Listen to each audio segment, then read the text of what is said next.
Talking about smart cities is not a new thing, actually. And I think that in the recent years it has changed a lot.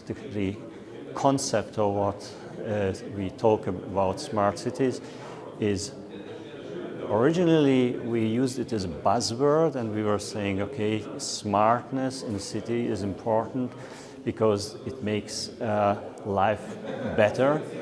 But at the end of the day, what we are talking today about is that there's a huge change in the IT industry, and this means at the same time that the competitiveness of cities and countries is very strongly influenced by these new technologies. So if you think about robotics, if you think about the cognitive era that we are entering into, this means that we are experiencing already the start of the changes, but the real changes will come in maybe in 5 to 10 years period of time.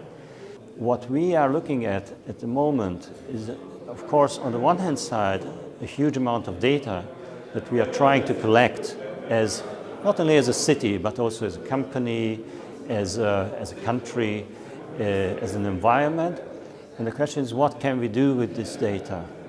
And if we go down into the city level, how can a city be competitive?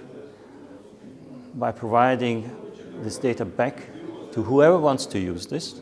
So this means you need to have a lot of sensors, you need to have a lot of data, cameras, wherever it's coming from, and you share this data with everybody who wants to use it.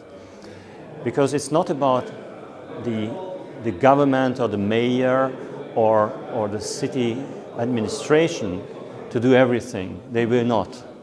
It's due to the type of business they are in, so they are not really the ones who should do that, but they can enable everybody else to use this data and then make the city more viable, more comfortable, cheaper to live in, and easier to make business in. And why it is important? Because you have big international companies, like IBM is one, obviously. But IBM is operating globally, so we will go to the places that is better for us.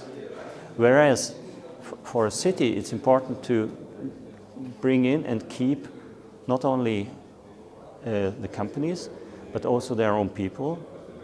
So a lot of people are migrating to other countries. How to keep them here? How to build an environment that is helping local companies to survive or to grow. Because I'm talking to high-level people, ministers and so on, and everybody understands big data, and everybody understands the long-term concepts in that. But it is very hard to bring it down to the present level and say, I have the issue today that I have small companies in the country who are operating without even using the amount of data they are producing, not to talk about external data. And how do I bring in solutions? How do I convince them or help them to use this data to grow, to be competitive in the country and internationally? Because the companies, the global companies, will move or can move from today to tomorrow, from this country to another one, from this place to another one, closing offices, opening offices, no problem.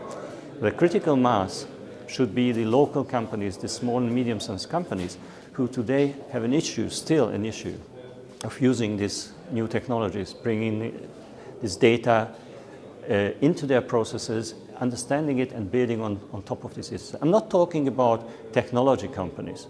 I'm talking about any kind of company like a bakery. I'm just putting this as an example. So don't think that it's about technology companies. It's about any company who is trying to provide services or products to the end customer, because it's about their businesses, which is more critical for a country than the international.